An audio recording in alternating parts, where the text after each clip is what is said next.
Welcome to the loan pre-application meeting. My name is Charlie Parkins. I'm the grant loan supervisor for the grant and loan program. A couple of housekeeping items. This is being recorded. If you have questions during the chat or during the presentation, feel free to put them in the chat. We'll have a Q&A session at the end so we can have plenty of time to discuss questions or whatever, but if you have them during the presentation, feel free to throw them in the chat. The slides are available. I believe they're pinned to the top, and they're also available on our website. Again, my name is Charlie Parkins. I'll be starting us off, and then you'll be hearing from Nicholas Hebert a little bit later on in the presentation, so welcome. The agenda for the presentation today is just to go over the SRF process from a 30,000-foot view, kind of from beginning to end. Then I'm going to show you some screenshots of the actual loan application, discuss some of the differences between if you're getting SRF and ARPA. I'll also discuss some of the deadlines, particularly the ARPA deadlines, and then we'll shift down to some of the SRF outstanding items, what's the difference between SRF and ARPA, and then, like I said, we'll have Q&A at the end. So to just start it off, last January, everybody submitted a letter of interest. We take those letters of interest and we rank them from severe issues all the way down to minor issues. The severe issues ranking towards the top, getting the funds. Unfortunately, we don't have a bottomless bucket of money, so we're not able to fund all the projects. So the ones that rank the highest are typically the ones that get the funding. If systems opt out, then we're able to work down that list. But that's the first step. From there, you will get a notification or a letter letting you know that it's time to actually submit an application for those funds.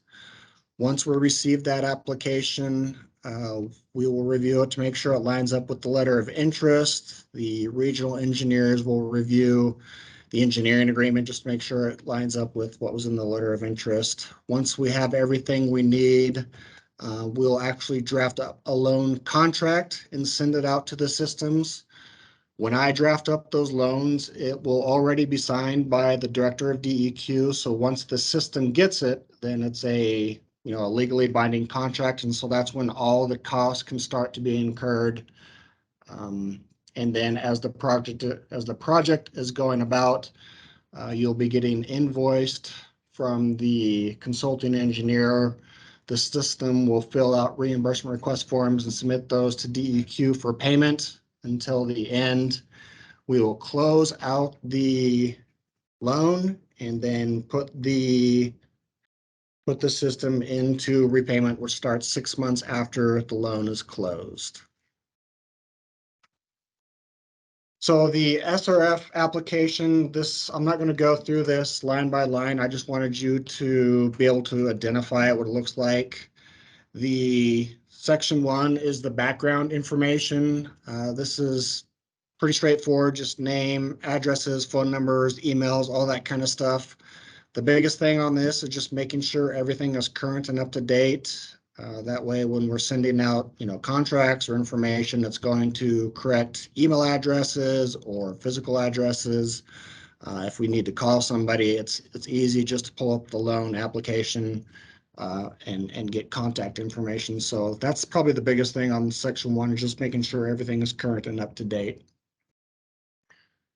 Next section is section 2. This is going to be the budget information. You'll put in, the total project cost, how much you're getting from DEQ, if you're getting funding from other sources, all that kind of stuff. We are going to allow phasing on the ARPA funded projects. This is a little different than what we thought a few months ago. So if you're going to be phasing the project, you'll fill out some additional information, particularly items number 4. You'll go through that and submit kind of an idea, or not an idea, but like an MOU of what the system plans on doing as far as funding. An example would be if you're doing both treatment and distribution, you're going to fund treatment with the ARPA money, and then maybe you're going to do distribution a little bit later on with maybe SRF funding or funding from another source. But we are going to allow phasing for the ARPA funding Granted, it does need to make sense for the project. If you put it in the LOI, that will be kind of a good clue that you intended to phase the project, but that's something that we're going to allow. You'll also notice number 8, there's some red ink. If you are just applying for the ARPA funding, then you won't need to be filling out those sections that have the red ink or the notification next to it. For the most part, a lot of the application, whether you're getting SRF or ARPA, you'll need to fill out. So there is just a few items where if you're getting ARPA, you won't need to fill it out, and those will be highlighted in the red next to it. Section 3, this is just kind of a breakdown of what the project is, how much is going towards treatment, storage, the source. We're not too particular and being exact down to the penny or down to the dollar, but if you can break that out for us, we I guess fortunately, unfortunately, depending on your perspective, have to report all this information back to the EPA.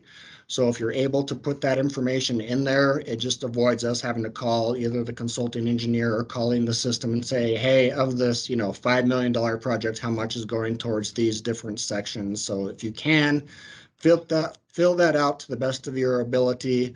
That way we can report that back to the EPA, and it just avoids back and forth between myself and the system. Section 4 is the policies and financials. Again, if you're just doing ARPA, we're not requiring 3 years of audited financials. We would like to see like a balance sheet if you're just going for ARPA, since this is just grant funds, you're not paying us back, but we would like to see that you're at least have a balance sheet or some kind of budget going on. Again, that's just for the ARPA funding. The remainder of the policies and financials will apply if you're getting SRF, but for the ARPA funding, we don't need the 3 years of audited financials, and I think the other one was the rate. I can't remember which it is, but this is just the section 4 and 5, and then section 5 is just signing the application and submitting it. Some of the key deadlines for the ARPA funding, September 2nd, just to notify me that you're going to be moving forward with receiving the ARPA funding. Sometimes from 7 months ago, things change, and if you don't need the ARPA funding, then we need to know that as soon as possible so we can take those funds and redistribute it to somebody that does need it. Just an email or a phone call saying, hey, yeah, we plan on using the funds, or no, we don't need it, we got funding from somewhere else. That's all that suffices for that September 2nd deadline. So just let me know so that we can track those funds and give them to the next system if we need to do that. October 31st is another key deadline. If you don't have an approved facility plan, you'll need to get that submitted to the regional engineers so they have time to review it and approve it. December 30th is the date to actually get that ARPA application into me. You'll need to obtain the ability to incur debt. The caveat there is kind of that phasing thing I was referencing. If you plan on phasing, just using ARPA for the first phase, and maybe you'll be getting funding later on at another date to do the other phase. Again, it does need to make sense for the project. But if you plan on doing the entire thing, we don't need to know exactly who the funds are coming from, but just let us know that you've passed the bond or you've gotten judicial confirmation, but that does need to be done by the end of the calendar year. And that planning document that you submitted by October 31st, that does need to be approved by the end of the calendar year. Again, that's just so that we can meet the deadlines that the Treasury has set forth for us, and so we can get these funds into the ground and used up by the end of the deadline. So they're kind of tight deadlines, but we feel that they're manageable. The SRF only application, those aren't due until the end of March. So if you're just getting SRF, if you're on our IUP for funding and you're not getting any ARPA, the application for those will be due at the end of March. Another thing that I kind of wanted to point out, the federal government is moving away from DUNS numbers to UEI numbers. and the systems that are receiving funding from us will need to be registered in SAN.gov. If you have a DUNS number, according to the federal government, they have already issued you a UEI, so there won't be any kind of process other than retrieving the UEI, but we will need that. If you're not registered, we're going to ask that you do register. That's a requirement going forward for the funding. I also want to do a quick plug for our handbook. It was recently updated. It used to be divided into both drinking water and wastewater and grant and loan handbooks. We had 4 different handbooks. It's been consolidated down to 1. The applications and all the existing forms are in the handbook. And so for the consulting engineers, if you're used to the forms, 5A, 5B, 5C, that kind of stuff, you might want to check our handbook as it has been updated. And hopefully a little clearer and a little more user-friendly. And now I'll turn it over to Nicholas to discuss a little bit more in detail about, what ARPA needs and what we don't need for the ARPA projects. Nicholas, I will turn it over to you. All righty, thanks, Charlie. So one of the things that we're getting a lot of questions on is, what are the different requirements between an ARPA only project or say an SRF project or even a SRF hybrid ARPA project. And so in that very first section, as Charlie alluded to, there's a checkbox for what kind of funding you're eligible for, what kind of funding you're applying for. I anticipate a lot of you folks will be checking that ARPA box, along with some folks that will be checking the SRF box. And so, again, if you have questions on what you're applying for, reach out to Charlie or myself. You can also circle back and review where you are on the intended use plan or the ARPA priority list. Those are available on our website. And as Charlie also mentioned, you should have received a letter specifically stating what your system is eligible for. So make sure you get those 2 check boxes right on the application. That's really important as far as, are you applying for ARPA, just SRF, or both ARPA and SRF. So there won't be 2 applications for ARPA and SRF. This is one application. So along with that, if you're only applying for ARPA projects, so you have no SRF money combining with this ARPA, there's a few things that are not required, which is, I think, probably good news for everyone. The first thing is there's no environmental review required for ARPA only funding. Now, the caveat with the no environmental review is we are available. DEQ staff is available to do an environmental review on these projects. That's something that it may be prudent depending on what your project looks like. If you maybe are anticipating, wanting to have the flexibility or the freedom to find other funding sources potentially down the road for this project, whether that's SRF or rural development or Army Corps, those funding sources do require environmental review. And so if you anticipate at any point down the road you would be bringing on additional funding sources that do require an environmental review, sometimes it's easiest just to get it done here and now. Our staff have been able to streamline the environmental review process, and it's typically pretty quick and pretty painless. And so it's certainly something that we can support for these ARPA only projects if you want to do that as kind of a contingency. And so that's a decision you can make. We're available to work with you on that. However, for ARPA only, it is not a requirement for environmental review. Probably some of the best news is no domestic preference is going to be required for ARPA only funds. So that's no American Iron and Steel, no Build America, Buy America requirements. Again, this is just for the ARPA only funds. And so in other words, if you do co-fund a project that has these requirements, those requirements will govern. So in other words, if you have an SRF, if you have a project that has both SRF funding and ARPA funding, that SRF funding is going to require, American Iron Steel, certainly, and potentially Build America, Buy America requirements. And so, again, it's really important that you understand what kind of funding you do have to be able to navigate this. But this is great news for ARPA-only projects. No American Iron Steel, no Build America, Buy America, period. And so we won't have to cross those bridges. The last thing that's not required for ARPA only is the DBE, the Disadvantaged Business Enterprise Utilization. That's not going to be required on ARPA only projects either. So a few things that aren't required, which then takes us to kind of the question of, well, the next slide of what is required for ARPA. One of the answers is any typical federal requirements for construction. Federal funding construction is going to still will be required. So an example would be the equal opportunity requirements that contractors are required to follow. These are pretty standard construction requirements that are found in 2 CFR Part 200 in Appendix 2.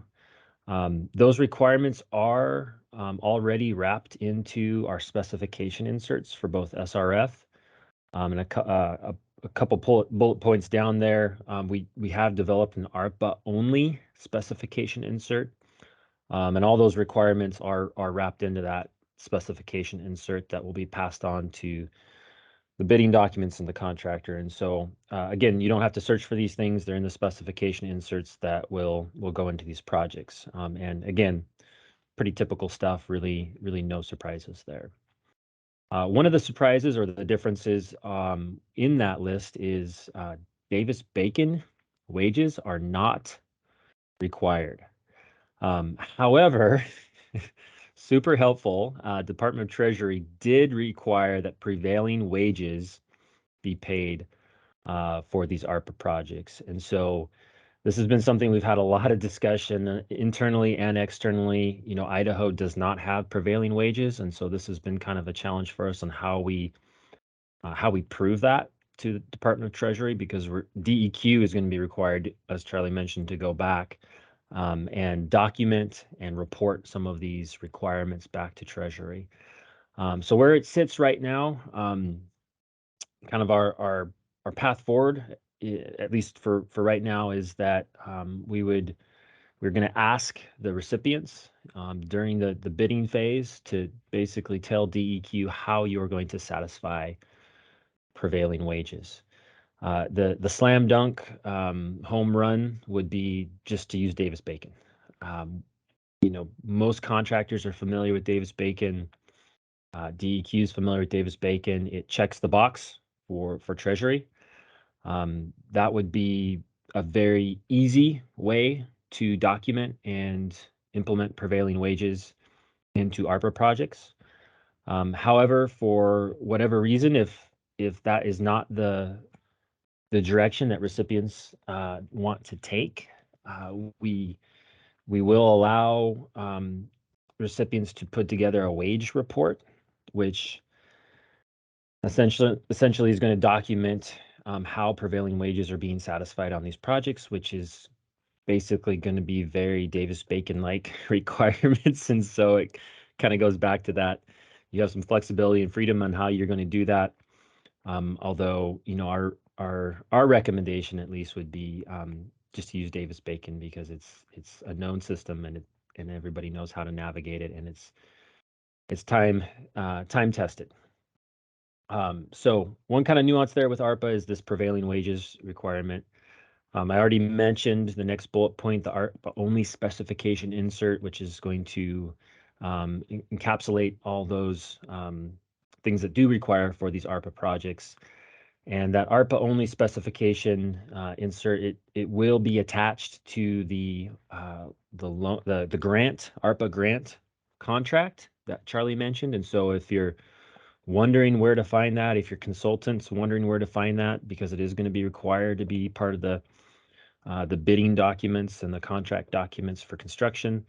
If you're wondering where that is, go back to the grant, the ARPA grant offer, and that specification insert is going to be included as an attachment. You can grab it, photocopy it, stick it in the plans and specs. If for some reason you can't find that, please reach out to myself or your regional engineering contact, and we can get that to you. Last but not least, we do anticipate, let's see if we can go back one slide. We got one more bullet item. We do anticipate some monthly reporting for ARPA only projects.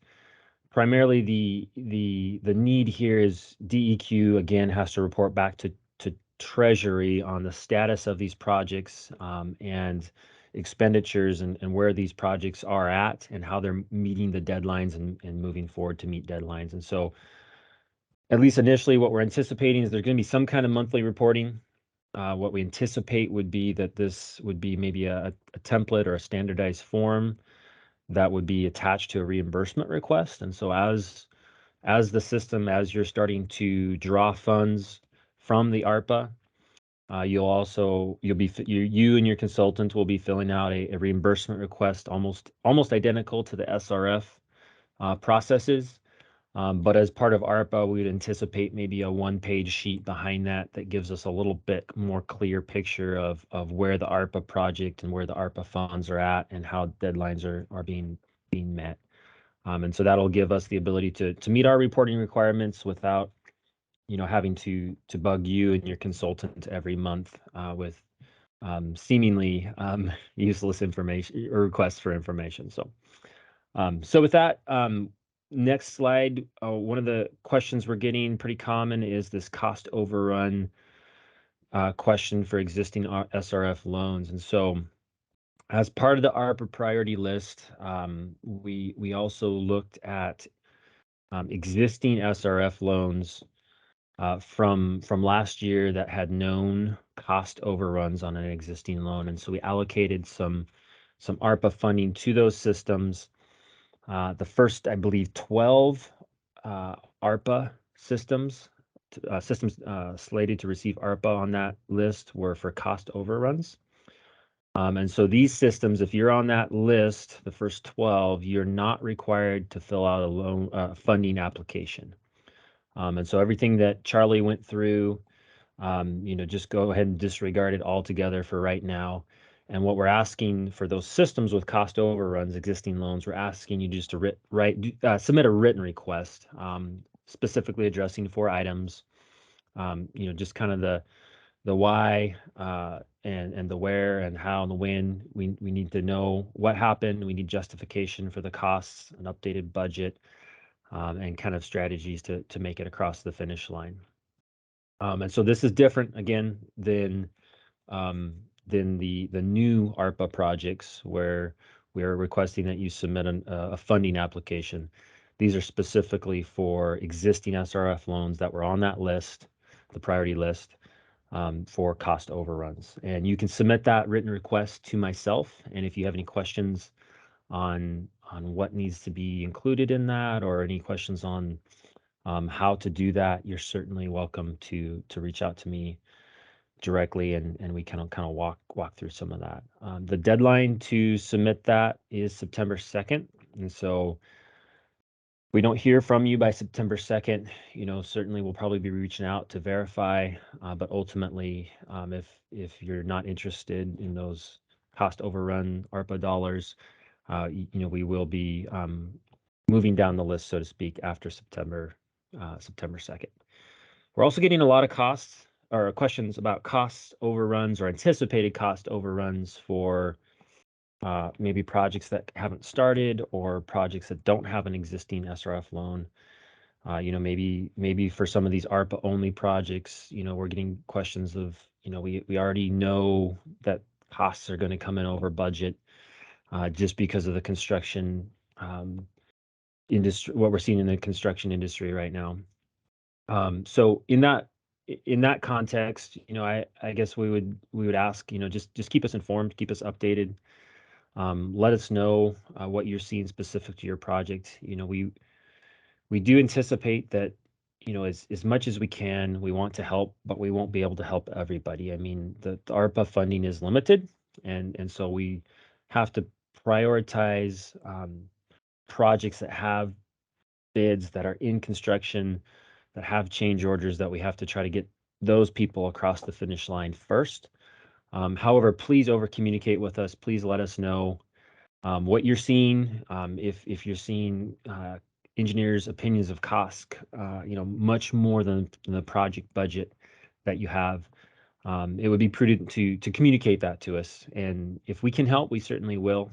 Like I said, there's a lot of demand for this ARPA money right now, and so we're doing our best to try to channel that money to the highest need and to the most amount of people as possible at the same time, which is certainly easier said than done. So with all of that, kind of a little bit of a rabbit hole with ARPA to run down. We'll pop up out of the hole and just see if anybody has any questions, and if there's anything we didn't address, we'd be happy to take a stab at.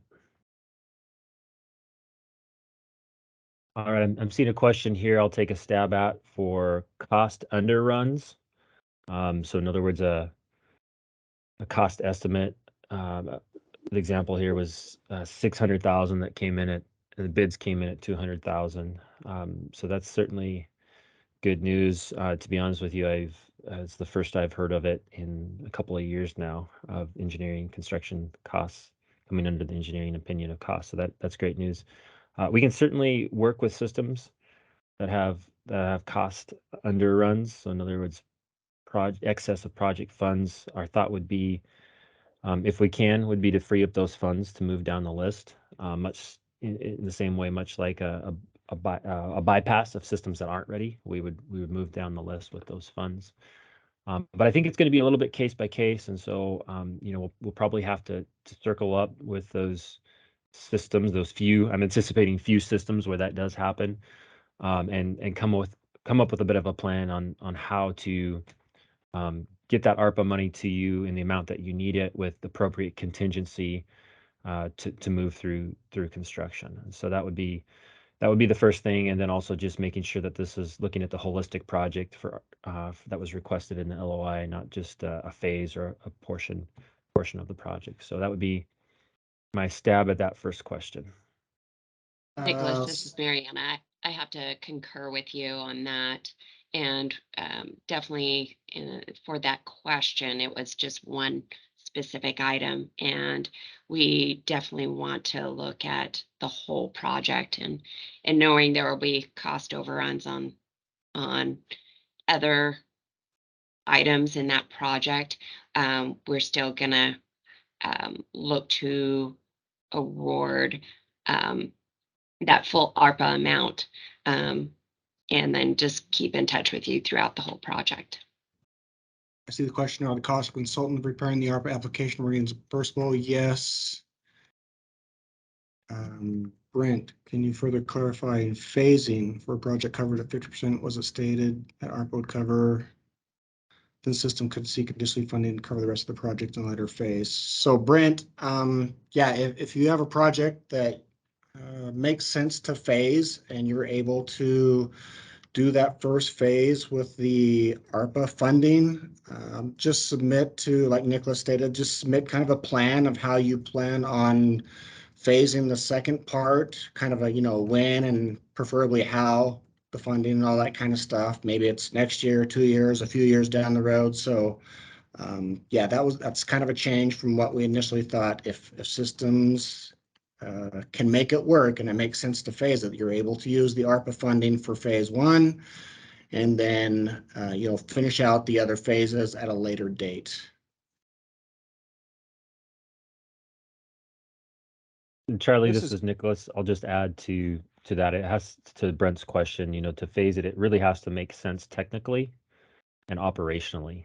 In other words, we really want you to show us how it's going to work technically and operationally. It has to make sense to phase the project. And so just chopping projects up to fit the ARPA budget probably isn't going to fit that criteria. And so we're going to be looking at that pretty closely to make sure it makes sense. And, obviously relying on the consultant's professional judgment to make sure that phasing plan really works. And in the ARPA, the funding application, there's some very specific questions that we ask in regards to a phasing plan, that if you can take a look at those and use those questions to build that phasing plan, I think the rest will kind of flesh itself out. This is Gary Carroll. I also think that any phasing should be addressed in a facility plan if you're going to be doing that with a capital improvement plan and stuff like that. I think the DEQ regional engineers will be looking for that in facility plans. Yep, that's a great point, Gary, and I appreciate that input. Brent followed up the question as well with, will the system need a legal authority to incur debt by the end of the year? Again, the answer is yes, unless that phasing plan can identify how the project will be phased out over time. In that case, the answer would be not yet. We can push that requirement out in accordance with a phasing plan that's submitted with the. Again, let us know if you're going to be using the funding. If not, we would like to know that information too. If you're still needing to get your facility plan approved, please get those submitted so the regional engineers have time to review those.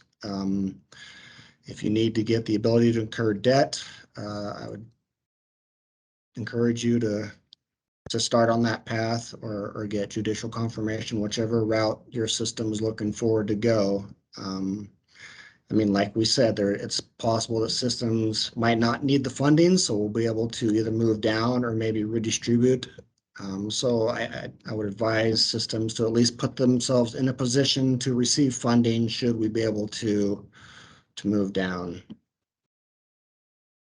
Hi, Charlie. This is Randy Baroche with Rune Yeager and Associates. How are you doing? Good. Good. Real quick question for you. On the funding list, if an entity is below the funding cutoff that was on the approved list, are you expecting those folks to submit an application just in the event that they can get funded? I'm gonna say no, just because based on what we're hearing, there's it's more common to see cost overruns than underruns. So the likelihood of us moving down is probably kind of slim, but that doesn't mean it won't happen. So I don't want to put a system through the process of, submitting an application and getting your financials and all that stuff, situated and submitted until we know that we can offer the system funding. So I would table the submitting the application until you're informed that we can fund the system. Brent, one more question. Is technical or final approval required by the end of the year? So yeah, facility plans need to be approved by the end of the calendar year if you're still in that process. I'll jump in on that one a little bit, Charlie. Specifically, we're looking for technical approval. Final approval would be great if you can push for that, but the deadline itself is for the technical approval, the final of the facility plan. Assuming again that the alternative has basically been developed and selected, and we have a refined project scope and budget to move forward with a ARPA application. Also, if you have, specific questions to your system that you think it could turn into a rabbit hole, definitely reach out to Nicholas, myself, the regional engineers. We might have to do just kind of a one-on-one with those systems. But other than that, I want to thank everybody for tuning in. Again, if you want to rewatch it, it's going to be posted on our YouTube channel by the end of the week. Or reach out to us by email, and we will be happy to, set up a conference call or a Teams call with those systems and discuss something in depth if we need to do that. So thank you and enjoy the rest of your day.